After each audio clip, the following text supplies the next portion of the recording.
We are not even a week into the second round of the playoffs, and it has already defied all expectations. The scriptwriters have been going crazy, as for the first time ever, all four road teams won game one of the second round.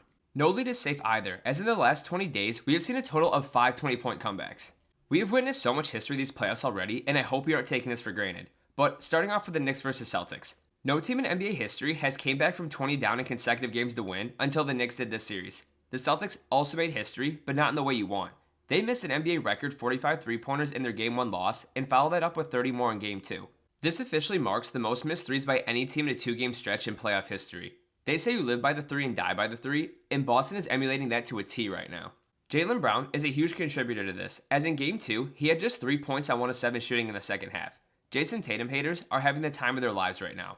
While Boston won the championship last year, Tatum saw his teammate win Finals MVP.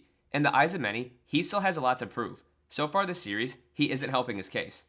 In 2 games, Tatum is shooting just 28% from the field and 25% from 3. His clutch play is even worse. In Game 1, he only managed 4 points on 1 of 9 shooting in the fourth quarter and overtime.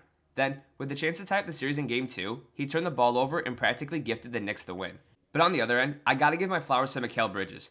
2 games with 2 game-winning defensive stops. Talk about being clutch. The Celtics went 4-0 against the Knicks in the regular season, winning by an average margin of 16 points. But the playoffs are a different story, and New York is heading back home with all the momentum in the world. Moving on, Indiana keeps finding ways to win no matter how grim it might look. Early on, the Cavs looked to be in complete control, despite missing DeAndre Hunter, Dennis Garland, and Evan Mobley. Donovan Mitchell exploded for 48 points and 9 assists, but that would all be stripped away in the end. The Cavs held a 7-point lead with under a minute remaining, but the Pacers would erase that in the blink of an eye. Being able to close out games is one of the most overlooked traits for a championship team. So far, Cleveland hasn't demonstrated that. In the final stretch, they committed ill-advised turnovers and didn't attempt a single shot within the final minute. And no area highlights this better than their inability to box out at the line. The first instance came off a Siakam missed free throw. Andrew Nembhard had one of the better putback dunks I've ever seen, which really should have been counted as an and one. Then, Tyrese Halliburton. After missing a second free throw, he grabbed his own miss and headed to the top of the key. He then made this incredibly clutch do-or-die 3 with just seconds left to give the Pacers the 1-point win. According to ESPN, Halliburton is only the second player in the play-by-play era with multiple go-ahead field goals in the final 2 seconds in a single postseason. The other player, 2018 LeBron James. Since 1998, teams in the postseason are just 3 in 1,641 when trailing by 7 or more in the final minute. The Pacers account for 2 of those wins in just their last 3 games alone.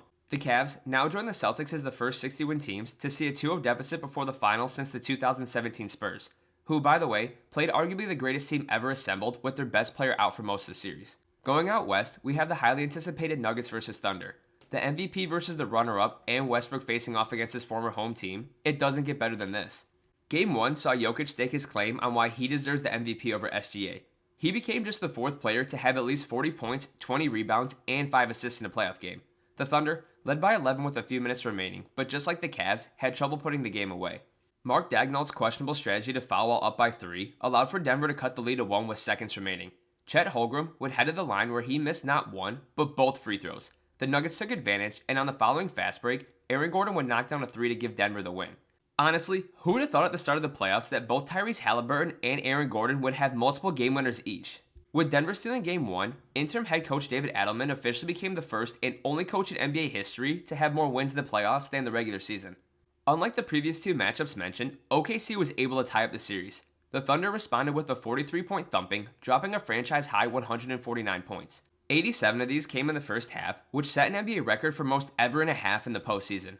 While Jokic took the first swing in the series, SGA struck back with 34 points off of 11 of 13 shooting. This gave him a plus-minus of 51, which is the highest in any playoff game in NBA history.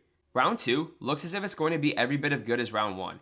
In all my years of watching basketball, this just might be the best postseason I've ever witnessed. So what are your guys' thoughts? Can the Cavs or Celtics come back from 0-2, or are both these series over? Let me know down in the comments below. I look forward to hearing what you have to say. If you enjoyed the video, make sure to like, comment, subscribe, and share with your friends. Thanks for watching as always, and until next time, peace.